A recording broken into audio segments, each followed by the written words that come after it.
morning and welcome back. Sorry for that technical mix-up. And just like I was saying, it was all action yesterday in the Carabao Cup as Bournemouth defeated Everton. And then Gerard Piqué, as long as Robert Lewandowski sent off in their win against Osasuna away from home yesterday. Good morning, I am Daniel Obasi. And welcome to Sports Recap. All right, thank you. I am Memo Cynthia. So I also will be giving you the stories, starting with the local scene before we enter to what happened in the European League. Definitely, and everything. Yes. Okay, starting with the local scene, we have Barca Queens have a date with history in the second edition of the CAF Women's Champions League as they face Asfar Rabat in the second semi-final of the competition today.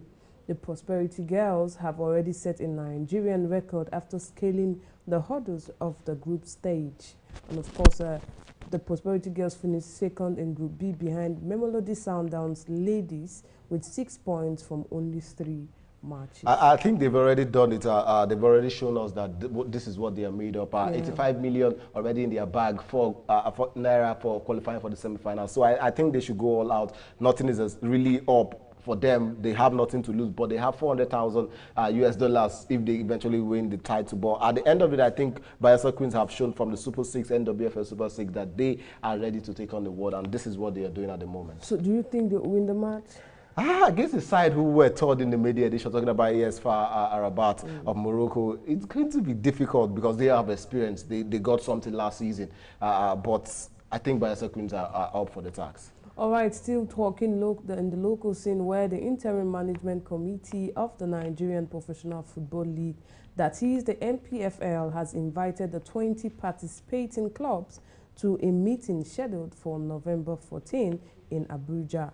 Of course, that notice sent to club and signed by the IMC's head of operations, that is Davison Owumi. The clubs were informed that the meeting will hold from 6 p.m. though no agenda was listed in the notice of invitation.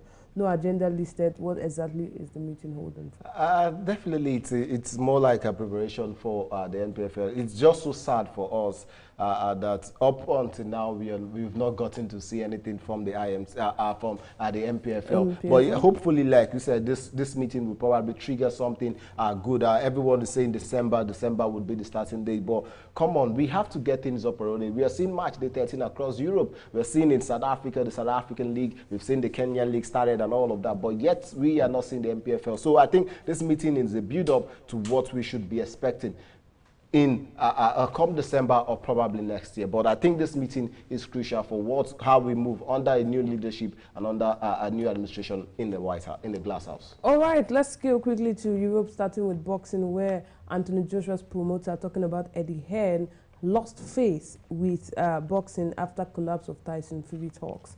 Hearn said AJ was in talks about a potential all-British heavyweight clash in December, and Fury set several public deadlines for the fight to be agreed, but the deal was never finalized.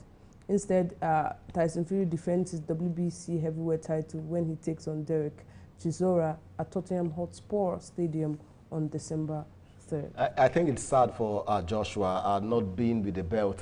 He even said he hurt to be and not become champion any longer, because I could feel the pain and all of that. Waking up every morning, you do not see those belts any longer. It's really, really painful, and I think that's just what it is. But I think for me, he should have actually done what Wilder is actually doing. Wilder fought with a lesser opponent and defeated him. We saw we are wishing Robert Helenius a quick recovery from that heavy bout he suffered from Wilder. But the report we are getting is the fact that Joshua would be up against Deontay Wilder next year. So I think Joshua needs to step up his game. That's just what I would say. All right, let's just hope that the fight between Wilder and Joshua should happen next year. I pity him already. All right, talking about the World Cup now. Yes, Gareth Southgate has made personal fitness checks on his World Cup, walking wounded with Reece James set to miss out. And of course, England boss Southgate has already finalized his 26-man squad to Qatar with James, Kyle Walker and Calvin Phillips, who would in normal circumstance be selected in Thursday's squad. It's a sad one to see that Reece James will be missing this one. He's supposed to be the first out of any other left back or right back that they would definitely choose because of his passes and his defense and duels.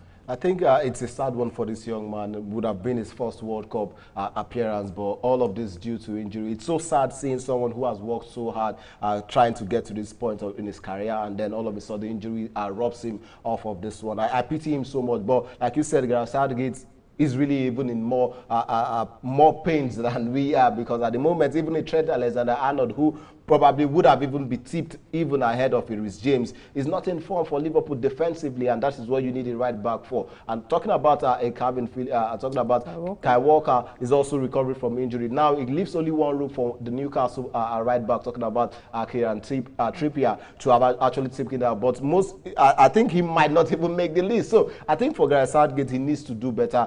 Probably include a Trippier into that squad, and then let's see how, because James going to the World Cup is a really, really big doubt for me. Okay. And then, all right, still talking about injury woes, as we saw yesterday between the game between Bayern Munich and Werder Bremen, we saw Sadio Mane, Senegalese player, actually being taken off, and there has been a lot of reports coming in that this might just not see this man go into the Mundial. But some people are also of the school of thought that this man is strong enough. He's African. He will definitely be back 13 days from now for their first game against the Netherlands. Well, Sadio Mane limping up from that match was a scare for Senegal, because he's the man that definitely will want to play all the games in Senegal, and also he's the man up front in Bayern Munich club. But then, would you also say that these are what is happening in other clubs? We see Benzema, I don't know if the injury is not healing or they don't want him to play. We see some Barcelona fans, some Barcelona players that are from Spain being benched. Is this happening to save them to come into the World Cup? Because I don't understand what's happening.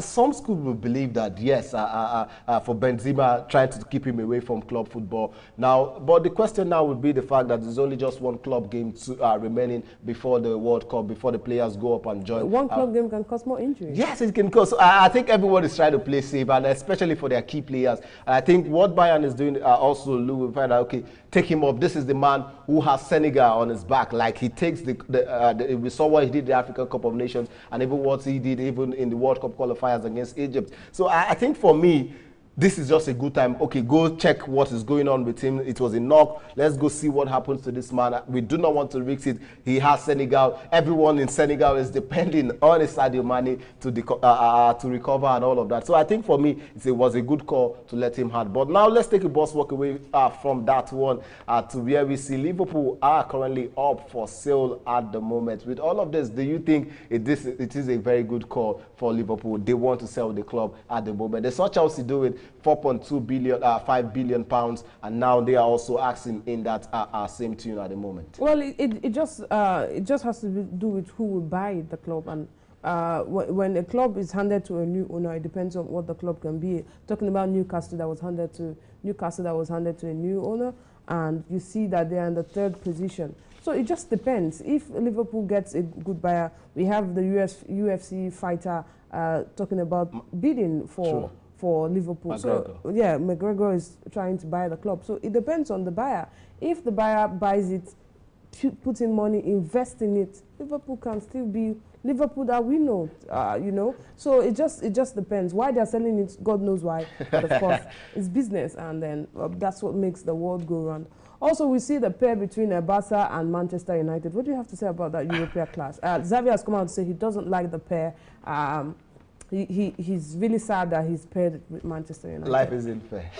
Life isn't fair. And then I see a 2011 repeat itself, the UEFA Champions League final, 3-1 in favor of Barcelona, and that's just what probably we'll see. And also, do not forget the UEFA Champions League big guns also, last year's finalists in the UEFA Champions League, Liverpool up against Real Madrid, PSG also going up against Bayern Munich. So a lot of fixtures will be going for Chelsea. Chelsea says, for Chelsea fans, they are saying it's a little bit too easy for them. Because it's Borussia Dortmund, but there is no Erling Braut Haaland any longer. But I think it's a very good fixture, a very good draw, and I just can't wait for every of them to unfold even after the World Cup. All right, then. That's the much we can take on Sports Recap. Do well to follow us across our social media.